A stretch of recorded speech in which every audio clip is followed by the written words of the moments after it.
You know what's wild? We romanticize ancient music Rome. The columns, the togas, the philosophy, Marcus Aurelius meditating on virtue while ruling an empire. But here's what they don't put in the history books you read in high school. What actually happened when Rome won. Not the battles, not the tactics. I'm talking about the aftermath. The part where the cameras, if they'd had cameras, would have been turned off. Let me paint you a picture. It's 272 CE outside Antioch. Queen Zenobia's army just got crushed by Roman legions. Her generals there expecting death. Clean, quick soldiers' death. That's not what they got. What they got was something Rome had perfected over centuries, breaking people without killing them. And if you were a woman who wore a crown, yeah, it got worse. See, here's the thing about Roman law that nobody really talks about. Once you lost, really lost, like your city fell or your army surrendered, you stopped being a person. Legally, the Romans had this concept, agentum, law of nations they called it, fancy name for a brutal reality. Defeat turned you into property. Didn't matter if you were a queen music yesterday. Today you had the same legal standing as the lowest foot soldier in your defeated army. Actually, scratch that, you had less, because at least Roman citizens had rights. They couldn't be publicly beaten without causing music a scandal, couldn't be executed without a trial, but foreign captives no protection, none, zero. The 12 Tables, that's Rome's earliest legal code, goes back to the 5th century BCE, spelled it out pretty clearly. Prisoners of war belonged to the Roman state, or they got divided up among the soldiers like splitting up treasure, and women of royal blood. Their crowns meant nothing once music the chains went on. Tacitus wrote about this. You know Tacitus, right? Roman historian didn't pull punches. He documented what happened to defeated British royalty and noted his words here, essentially that Roman officials showed zero hesitation in degrading people who'd once commanded armies. And look, if you're finding this stuff as unsettling as I did when I first dug into it, if you want more stories from history that nobody talks about in textbooks, hit that subscribe button because we're just getting started here, and music, trust me, it goes much deeper than you think. Now here's where it gets even darker. Female captives, they faced additional vulnerabilities. Roman military culture, forged through centuries of conquest, viewed captured women as spoils of war. Sure, maybe some elite prisoners got housed in relative comfort while Rome figured out if they were worth ransoming, but most, immediate degradation, that line between prisoner of war and slave, existed only on paper. But Rome wasn't just about breaking people physically. They'd perfected something more insidious. The triumph, the big public parade. Picture this. You're a Roman general who just conquered a kingdom. You petition the Senate for permission to celebrate a triumph. They say yes. Now comes the show. And oh boy, what a show.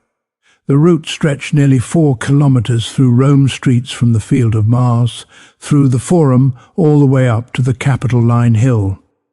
Thousands of people lining the streets and the procession. This wasn't just a parade. It was the ultimate power move. It was Rome showing the world that no matter how big your crown was, they could turn you into a toy for their amusement.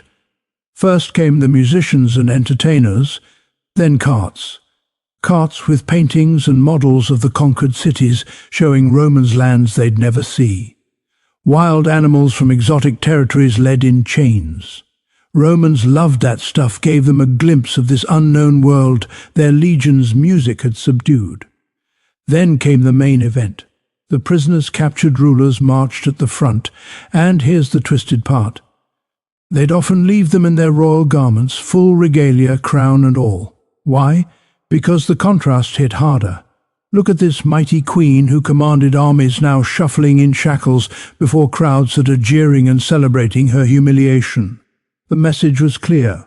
No kingdom too distant. No throne too high. Rome could reach you. This wasn't just celebration. This was psychological warfare broadcast across the ancient world. Allies watched. Enemies watched. And they all got the same message written in human suffering. For royal women, the triumph meant walking a gauntlet, while thousands of eyes stripped away every shred of dignity. The whole thing took an entire day, slow march, so every spectator along the route could observe every detail. And the worst part, these captive queens didn't know if they'd survive the day. Some would, others wouldn't see sunset. Their uncertainty, that was part of the torture. Let me tell you about Zenobia, Queen of Palmyra. This woman carved out an empire, stretching from Egypt to Anatolia. She challenged Roman authority across the East. She was formidable. Emperor Aurelian finally crushed her forces in 272, captured her as she fled toward Persia, and 2 years later, in 274, Aurelian got his triumph. The Historia Augusta, that's a collection of imperial biographies written in the 4th century, describes what happened in detail, probably based on eyewitness accounts. And the picture it paints was adorned with jewels that caught the sunlight. They turned her into this glittering monument to Rome's power over the wealthiest kingdoms of the East. But the chains drew the most attention. These weren't simple iron shackles. Zenobia walked bound in heavy golden chains, so massive that gods had to march beside her to help carry the weight. Gold, they used gold specifically. The very wealth she'd commanded now turned into the instrument of her bondage. Her entire person had become a walking display of conquered riches. Sources say she maintained remarkable composure, despite the weight, despite the hours of slow marching through hostile crowds. She carried herself with dignity. Maybe that's what saved music her life. Or Aurelian, impressed by her bearing. Or maybe just calculating that she served his purposes better alive, spared her the execution that awaited most captive rulers. He granted her a villa near Rome instead. Some accounts claim she married a Roman senator, became part of aristocratic society. Her daughters married into noble families. Was this mercy or a more subtle form of humiliation? Historians still debate that. So spent her final decades as a living reminder, a monument to Roman power, her presence in Italian society, a constant demonstration that even the mightiest queen's company. Old be reduced to Roman dependence. Now let me take you back a bit. 60 CE Britain. King Prodigus of the Aeni dies. He left a will, clever will he thought, bequeathed half his territory to Emperor Nero, half to his 2 daughters. Hoped this compromise music would preserve independence while satisfying Roman demands. Strategy failed catastrophically.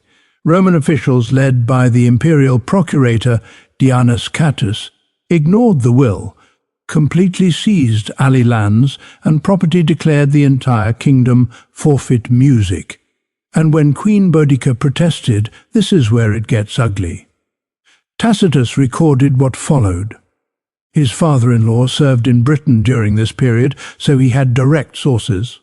And Tacitus, even though ancient historians usually danced around certain subjects, recorded this with unusual directness. Boudica was publicly beaten. The Romans struck her with the whip. They didn't just want to hurt her, they wanted to humiliate her publicly, the Roman leather showing no mercy to her royal skin. To beat a Roman citizen required legal justification, procedural safeguards. To publicly beat a queen of an allied kingdom, that was deliberate humiliation. But the Romans went further. Boudicca's young daughters, certainly unmarried, endured atrocities that Tacitus found too grim to describe music in detail. Tacitus describes these assaults with sparse language that conveys even his own horror.